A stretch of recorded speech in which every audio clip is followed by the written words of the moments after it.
بسم اللہ الرحمن الرحیم۔ ایک دفعہ کا ذکر ہے کہ ایک چھوٹے سے گاؤں میں ایک بچہ احمد رہتا تھا۔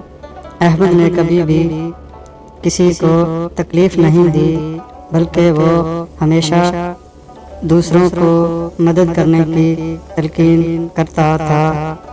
اس کی ایک خصوصی بات یہ تھی کہ وہ ہمیشہ اپنے دوستوں کو سب سے پہلے اپنی دعاؤں میں یاد کرتا تھا۔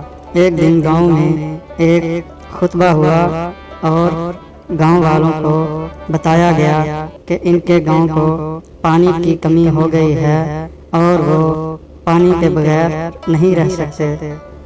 لوگ بھاگنے لگے اور احمد نے اپنے دعاؤں میں گاؤں کے پانی کی مشکلات کی بات کی اور اللہ سے مدد کی درخواست کی۔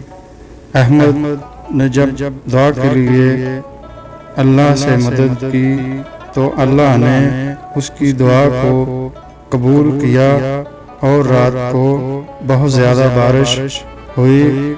گاؤں کے لوگوں میں خوشی کی لہر دوڑ گئی اور وہ خوشی خوشی بارش میں نہانے لگے، اور سب نے احمد کا شکریہ ادا کیا کہ اس نے اللہ سے مدد کی درخواست کی اور اس کی دعا قبول ہوئی۔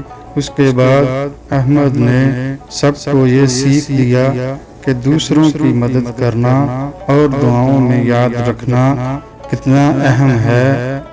اس کی ایک چھوٹی سی کہانی نے سب کے دلوں میں محبت اور بڑائی کی باتیں بھر دیں۔